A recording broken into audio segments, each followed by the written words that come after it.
പ്രിയപ്പെട്ട കുട്ടികളെ, motion in A straight line എന്ന ചാപ്റ്റർ ആണ് കഴിഞ്ഞ ക്ലാസ്സിൽ നമ്മൾ ഡിസ്കസ് ചെയ്തത്.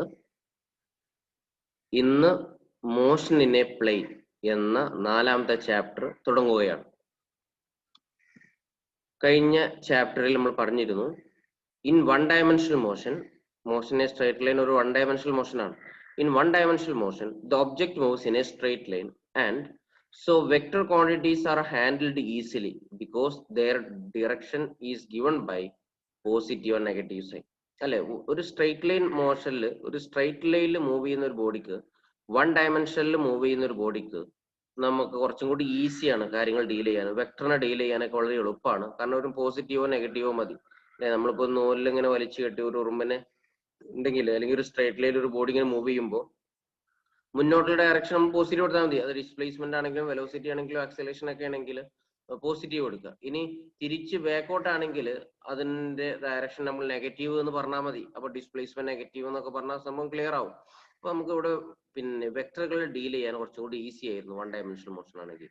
ബട്ട് ഇൻ 2D നമ്മൾ ടു ഡയമെൻഷണൽ മോഷൻ ഡിസ്കസ് ചെയ്യുമ്പോൾ the object moves in a plane and so vectors are used to deal vector quantities. അപ്പോൾ നമ്മൾ വെക്ടർ ക്വാണ്ടിറ്റീസിനെ ഡീൽ ചെയ്യണം. ഈ വെക്ടറുകൾ തന്നെ ഡീൽ ചെയ്യുമ്പോൾ തന്നെ ഡീൽ ചെയ്യണം. എങ്ങനെയാണ് വെക്ടറിനെ ഡീൽ ചെയ്യുക, ഇതാണ് നമ്മൾ ഈ ചാപ്റ്റർ ആദ്യത്തെ ഭാഗത്തിൽ പഠിക്കുന്നത്. സ്കേലാർ ക്വാണ്ടിറ്റി നമ്മൾ കഴിഞ്ഞ ക്ലാസ്സിൽ പറഞ്ഞതാണ്. സ്കേലാർ ക്വാണ്ടിറ്റി എന്ന് പറഞ്ഞാൽ the physical quantities that have only magnitude and no direction are called scalar quantities. നമ്മൾ സ്കേലാർ ക്വാണ്ടിറ്റീസ് എന്ന് വിളിക്കുക. മാസ്, ടൈം ഒക്കെ സ്കേലാർ ക്വാണ്ടിറ്റിയാണ്. വെക്ടർ ക്വാണ്ടിറ്റീസ് എന്ന് പറഞ്ഞാൽ quantities that have both magnitude and direction. നമ്മൾ അത്രേ പറഞ്ഞിട്ടുള്ളൂ കഴിഞ്ഞ ക്ലാസ്സിൽ, കഴിഞ്ഞ ചാപ്റ്റർ എടുത്ത സമയത്ത്. ഇപ്പോൾ നമ്മൾ പറയുന്നത് physical quantities having both magnitude and direction and also obey the vector addition laws. Vector addition ലോസും കൂടി ഒബേ ചെയ്യണം, എന്നാലേ വെക്ടർ ആയിട്ട് ഡീൽ ചെയ്യാൻ പറ്റുള്ളൂ ഫിസിക്സിൽ. നോക്കൂ, എക്സാമ്പിൾ പറയുകയാണെങ്കിൽ ഇപ്പോൾ നോക്കൂ, ഇലക്ട്രിക് കറണ്ട് അല്ലെ, കറണ്ട് എന്ന് പറഞ്ഞാൽ അതിന് മാഗ്നിറ്റ്യൂഡ് ഉണ്ട്. സാധാരണ കറണ്ട് നമ്മൾ ഒരു വയറിലൂടെ കറണ്ട് പോകുമ്പോൾ ആ വയറിൽ എത്ര കറണ്ട്, 5 ആംപിയർ കറണ്ട് എന്നോ 10 ആംപിയർ കറണ്ട് എന്നൊക്കെ നമ്മൾ പറയും.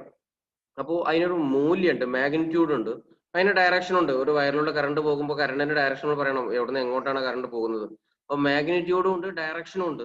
പക്ഷെ എന്നാൽ നമ്മൾ ഇലക്ട്രിക് കറണ്ടിനെ നമ്മളൊരു വെക്ടർ ആയിട്ട് ഡീൽ ചെയ്യാറില്ല. കാരണം എന്താ, അതിന് മാഗ്നിറ്റ്യൂഡും ഡയറക്ഷനും ഉണ്ടെങ്കിലും it does not obey the vector addition laws. Vector addition laws obey ചെയ്യുന്നില്ല. അപ്പൊ വെക്ടർ ആവണമെങ്കിൽ ഫിസിക്സിൽ ഒരു ക്വാണ്ടിറ്റി നമ്മൾ വെക്ടർ ക്വാണ്ടിറ്റി ഒക്കെ ഡീൽ ചെയ്യണമെന്നുണ്ടെങ്കിൽ മാഗ്നിറ്റ്യൂഡും ഡയറക്ഷൻ ഉണ്ടായാൽ മാത്രം പോരാ, അത് രണ്ടും ഉണ്ടാവണം. അതിന്റെ പുറമെ വെക്ടർ അഡീഷൻ ലോസ് ഒബേ ചെയ്യും കൂടി വേണം. അപ്പൊ വെക്ടർ ക്വാണ്ടിറ്റീസ് എന്ന് പറഞ്ഞാൽ the quantities having both magnitude and direction and also obey the vector addition laws.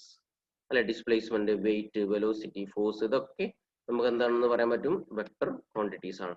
ഇനി എങ്ങനെയാണ് നമ്മൾ വെക്ടർ റെപ്രസെന്റ് ചെയ്യുക, അതാണ് നമ്മൾ പറയാൻ പോകുന്നത്. Representation of vector. സാധാരണ ഒരു വെക്ടർ റെപ്രസെന്റ് ചെയ്യുക, a vector is represented by using a straight line with an arrow head at one end. സാധാരണ ഒരു straight line with an arrow, ഒരു ആരോ ഉപയോഗിച്ചിട്ടാണ് നമ്മൾ വെക്ടറിനെ റെപ്രസെന്റ് ചെയ്യുക. The length of the line represent the magnitude. ആ പിന്നെ നമ്മളുടെ എടുക്കുന്ന ആരോന്റെ മാഗ്നിറ്റ്യൂഡ്, അതിന്റെ നീളം, അതാണ് ആ വെക്ടറിന്റെ മാഗ്നിറ്റ്യൂഡിനെ പിന്നെ റെപ്രസെന്റ് ചെയ്യണം. ദ ആരോ ഹെഡ്, ആ ആരോയുടെ ആരോ ഹെഡ്, അതിന്റെ ഡയറക്ഷൻ ഗീവ്സ് ഇറ്റ്സ് ഡയറക്ഷൻ, അതിന്റെ ആ വെക്ടറിന്റെ ഡയറക്ഷനെ കാണിക്കും. അപ്പോൾ നമുക്ക് ഇവിടെ നമുക്ക് vector F, vector D, vector R ഒക്കെ കാണിച്ചിട്ടുണ്ട്. അപ്പോൾ നമുക്ക് അതിന്റെ വലുപ്പം നോക്കുക. ഇവിടെ വെക്ടർ ആറും വെക്ടർ എഫും ഈ ലെഫ്റ്റ് സൈഡ് ചിത്രം കണ്ടു കഴിഞ്ഞാൽ കാണാൻ പറ്റും ഏതിന്റെ മാഗ്നിറ്റ്യൂഡാ കൂടുതൽ, ആറിനാണോ എഫിനാണോ? മാഗ്നിറ്റ്യൂഡ് കൂടുതൽ എഫിനാണ്, കാരണം അതിന്റെ നീളം കൂടുതലാണ് അല്ലെ, ആറിന്റെ നീളം കുറച്ച് കുറവാണ്. അപ്പൊ നമുക്ക് പറയാൻ പറ്റും ഇവിടെ മാഗ്നിറ്റ്യൂഡ്, ആറിന്റെ മാഗ്നിറ്റ്യൂഡ് എഫിന്റെ മാഗ്നിറ്റ്യൂഡിനേക്കാളും കുറവാണ് നമുക്ക് പറയാൻ പറ്റും. അപ്പൊ നീളം നോക്കി കഴിഞ്ഞാൽ അതിന്റെ മാഗ്നിറ്റ്യൂഡിനെ പറ്റി ഐഡിയ കിട്ടും. ഡയറക്ഷനും ഇപ്പൊ ഈ കേസിൽ നോക്കൂ, ആറിനും എഫിനും ഒരേ ഡയറക്ഷൻ ആണുള്ളത്, പക്ഷെ രണ്ടിനും മാഗ്നിറ്റ്യൂഡ് ഡിഫറെന്റ് ആണ്. ഇനി എഫിനും ഇപ്പൊ എയും ബിയും നോക്കൂ, അവിടെ കാണാൻ പറ്റും എയും ബിയും ഒക്കെ. എയും ബിയും ഒരേ നീളാണ് അല്ലെ, പിങ്ക് കളറിൽ എ ഉണ്ട്, അതേപോലെ ഒരു പിന്നെ ഗ്രീൻ കളറിൽ ബി കാണാൻ പറ്റും. രണ്ടിനും ഒരേ നീളാണ്, പക്ഷെ ഡയറക്ഷൻ ഡിഫറെന്റ് ആണ്. അപ്പോൾ രണ്ട് വെക്ടർ അതിന്റെ ഡയറക്ഷൻ, അതിന്റെ ആരോ ഹെഡ് നോക്കി കഴിഞ്ഞാൽ ഡയറക്ഷൻ കിട്ടും. അപ്പൊ ഡയറക്ഷൻ ഡിഫറെന്റ് ആണ്. അതിന്റെ നീളം നോക്കി കഴിഞ്ഞാൽ നമുക്ക് എന്ത് കിട്ടും, അതിന്റെ മാഗ്നിറ്റ്യൂഡും കിട്ടും. അപ്പൊ ഒരു വെക്ടറിനെ എങ്ങനെയാണ് റെപ്രസെന്റ് ചെയ്യുക എന്നുള്ളതാണ് പറഞ്ഞത്. നമുക്ക് ജസ്റ്റ് ഇങ്ങനെ വായിച്ചു പോയാൽ മതി കേട്ടോ, ഇതൊന്നും പരീക്ഷയ്ക്ക് ചോദിക്കൂല. ഇനി ഈക്വൽ വെക്ടർ, എപ്പോഴാണ് രണ്ട് വെക്ടറുകൾ ഈക്വൽ എന്ന് പറയാൻ പറ്റുക? Vector are said to be equal if they have same magnitude and same direction. ഒരേ മാഗ്നിറ്റ്യൂഡും ഒരേ ഡയറക്ഷനും ഉണ്ടാവണം. അപ്പോഴാണ് വെക്ടറുകൾ ഈക്വൽ ആവുക. നമുക്ക് ഇവിടെ വെക്ടർ എയും വെക്ടർ ബിയും കാണിച്ചിട്ടുണ്ട്. വെക്ടർ എ ഒരു വെക്ടർ എ എന്നാണ് ആദ്യത്തെ വായിക്കട്ടോ. എ എന്ന ലെറ്റർ എഴുതിയിട്ട് അതിന്റെ മുകളിൽ ഒരു ചെറിയ വെക്ടർ ഇട്ട് കഴിഞ്ഞാൽ അത് വെക്ടർ എ എന്നാണ് വായിക്കുക. അപ്പോൾ വെക്ടർ എ വെക്ടർ ബി യോടെ കാണിച്ചിട്ടുണ്ട്. ആ രണ്ടും ഒരേ മാഗ്നിറ്റ്യൂഡ് ആണ്, ഒരേ ഡയറക്ഷൻ ആണ്. അപ്പൊ നമുക്ക് പറയാൻ പറ്റും അത് രണ്ടും ഈക്വൽ വെക്ടർ ആണ്. Vector A equal to vector B എന്ന് എഴുതാൻ പറ്റും. ഇവിടെ പിന്നെ രണ്ടാമത്തെ ചിത്രത്തിൽ സെയിം മാഗ്നിറ്റ്യൂഡ് ആണ്, രണ്ടിനും ഒരേ നീളമാണ്, പക്ഷെ ഡയറക്ഷൻ ഡിഫറെന്റ് ആണ്. അത് a vector A not equal to vector B എന്ന് പറയേണ്ടി വരും. രണ്ട് വെക്ടർ ഈക്വൽ അല്ല. ഇനി അടുത്തത് നോക്കൂ, ഡിഫറെന്റ് മാഗ്നിറ്റ്യൂഡ് ആണ് പക്ഷെ ഒരേ ഡയറക്ഷൻ ആണ് അല്ലെ. രണ്ടും വേറെ വേറെ നീളാണ്. അപ്പൊ മാഗ്നിറ്റ്യൂഡ് ഡിഫറെന്റ് ആണ് പക്ഷെ ഡയറക്ഷൻ സെയിം ആണ്. അങ്ങനെയാണെങ്കിലും അത് ഈക്വൽ വെക്ടർ അല്ല.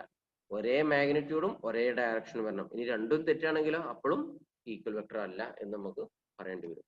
മറ്റൊന്ന് നെഗറ്റീവ് വെക്ടർ ആണ്. നെഗറ്റീവ് വെക്ടർ എന്ന് പറഞ്ഞാൽ A vector having the same magnitude but opposite direction of that of A given vector, അതിനെ നെഗറ്റീവ് വെക്ടർ എന്ന് വിളിക്കുക. അപ്പൊ വെക്ടർ ബി അവിടെ കാണിച്ചിട്ടുണ്ട്. അപ്പൊ മൈനസ് വെക്ടർ ബി അങ്ങോട്ടാ വരിക, അതേ നീളത്തിൽ ഓപ്പോസിറ്റ് ഡയറക്ഷനിൽ. അപ്പുറത്ത് നീല കളർ നിങ്ങൾക്ക് പിന്നെ സ്മോൾ ലെറ്റർ എയില് വെക്ടർ എ കാണിച്ചിട്ടുണ്ട്. അപ്പൊ മൈനസ് വെക്ടർ എ അത് എങ്ങോട്ടാ വരിക, അതേ നീളത്തിൽ ഓപ്പോസിറ്റ് ഡയറക്ഷനിൽ. അപ്പോൾ ഒരു വെക്ടറിന്റെ നെഗറ്റീവ് എങ്ങനെ എടുക്കുക, same magnitude but opposite direction. മറ്റൊരു ടേം യൂണിറ്റ് വെക്ടർ. ഈ vector whose magnitude is unit are called unit vector. ഒരു വെക്ടറിന്റെ മാഗ്നിറ്റ്യൂഡ് ഒന്നാണെങ്കിൽ നമ്മൾ അതിന് യൂണിറ്റ് വെക്ടർ എന്നാ വിളിക്കുക. അപ്പോൾ യൂണിറ്റ് വെക്ടറിന് പറഞ്ഞാൽ എന്താ, അതിന്റെ മാഗ്നിറ്റ്യൂഡ് ഒന്നായിരിക്കും, ഒരു പെർട്ടിക്കുലർ ഡയറക്ഷൻ ഉണ്ടാവും ചെയ്യും. Any vector can be written as a vector A equal to vector A എന്ന് പറഞ്ഞാൽ മോഡുലസ് എ വെക്ടർ അതിന്റെ magnitude into A cap. A cap എന്ന് പറഞ്ഞാൽ യൂണിറ്റ് വെക്ടർ. യൂണിറ്റ് വെക്ടറിന്റെ ഇങ്ങനെ എഴുതാൻ പറ്റും. So unit vector is equal to vector A by modulus A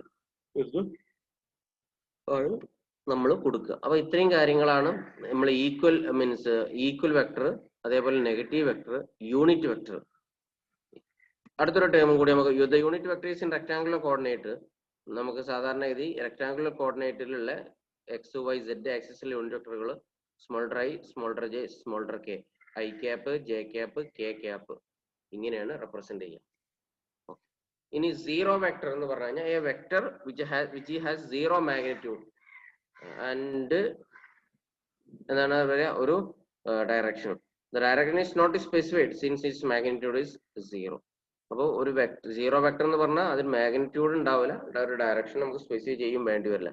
four example the velocity vector of a stationary body അല്ലെങ്കിൽ the acceleration vector of a body in uniform motion. അപ്പോൾ അതൊക്കെ zero വെക്ടറുകളാണ്.